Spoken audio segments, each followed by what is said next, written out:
Hello, Mike Swanson, WallStreetWindow.com here. If you would like this video so I know that you're out there watching, normally I talk about the stock market or gold or commodities, but there's something going on with the Treasury bond market that's going to impact everything that I need to bring to your attention. Yesterday, the Federal Reserve raised interest rates by a quarter point. However, after they did that, long-term bond yields actually dropped in defiance of the rate hike. Now, I'll show you why this is important in a second, but what you're looking at here is the Treasury.com. This is the actual website for the U.S. Treasury Department. It's showing us interest rates right here. And as of the close yesterday, the 10-year Treasury bond was yielding 2.15%. At the same time, the 1-year is yielding 1.2%. Now, the longer-term rates are basically traded by market participants. They make interest rates go up when they have expectations of high economic growth or high inflation, and when they make rates go down, they think the reverse is happening. And the Fed controls the more short-term interest rates. So what's happening is when Trump won, long-term rates actually spiked up very quickly in expectation that he would do stimulus programs, tax cuts, things to really boost and grow the economy. And the stock market, of course, went up too. But since the beginning of the year, these long-term rates have been going down. The economic growth is slackened, retail sales are down, inflation numbers are down, and the Trump programs have yet to materialize. So the expectations for all the growth that was there by people earlier is kind of dissipating. Now, what's happening, though, is the Fed has been raising the short-term rates, but they're hitting a ceiling where they're getting to a point where they're not going to be able to raise rates much anymore because they don't want to take the short end of the yield curve up above the long-term yield curve. Right? It doesn't make any sense if interest rates are like 2.5% for a 1-year Treasury bond and only 2% for a 10-year bond. That's not going to happen, right? If things get that out of whack, it's a sign that, whoa, the people trading these bonds are so concerned, they're dumping, and they think there's going to be a real slowdown in the economy. That's not something the Fed wants. So the implications of this are very simple.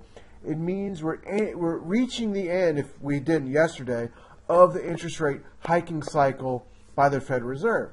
Now, the financial markets have priced in only a 35% probability that they're going to raise rates in December, even though the Fed itself is keeping with the estimates it made months ago of all these rate hikes in the years to come. The markets are telling us no. The Treasury bond traders are saying no.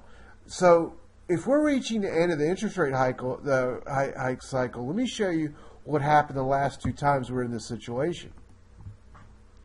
Okay, this is a very simple chart. The blue line is the federal funds rate controlled by the Fed. The orange line below it's just what you can get on 12-month CDs.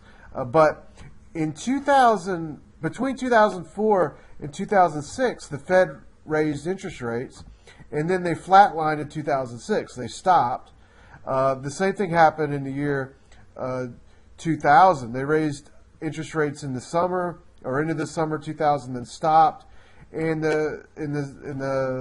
nothing happened for a month for that summer.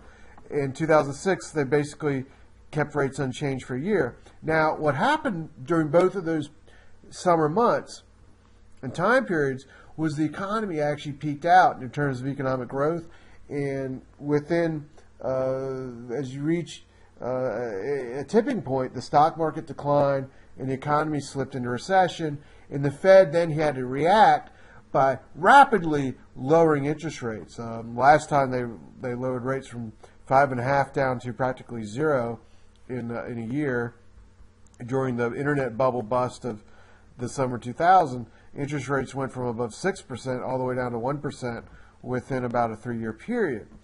Okay, so what I'm telling you is very simple. If we're reaching the end of the interest rate hike cycle, and it definitely appears to be that way, looking at what long-term bond traders are doing, that means that interest rates are now going to flatline. The Fed's not going to really be doing much at all for the rest of this year. And ultimately, that has troubling implications for the stock market. Not necessarily tomorrow, not necessarily next week, but we got to be on guard for the next couple months. And we're really at a major financial turning point developing in front of us. Now, the Fed is going to hide that reality. They're going to pretend like, oh, we're going to raise rates farther down the road. They're going to keep to their expectations. That's what they did during the last two times that their hike cycle flatlined. If you can remember from the summer 2006 to the summer 2007, Ben Bernanke talked about his policy now is great moderation, and he was done, and everything was just going to cool down a little, but nothing bad. Greenspan basically said the same thing. He said, we're done. We're now heading for a soft landing. And, of course, the stock market crashed and collapsed into the fall of 2000. He ended up having to panic in 2001 and start cutting rates like a madman. So this is where we are. The financial markets are moving up and down. Nothing crazy is going on there. Stuff's just kind of gyrating. But the action in the bond market is telling us that long term, we're actually at a key moment that's going to be seen as a historic tipping point in a year from now or 2 years from now. Now, I got other videos we've been doing here, and we'll put out more. So subscribe to this YouTube channel to get future videos. And you can click above to see the most recent video that we did. But subscribe to this YouTube channel, and I'll be talking with you later.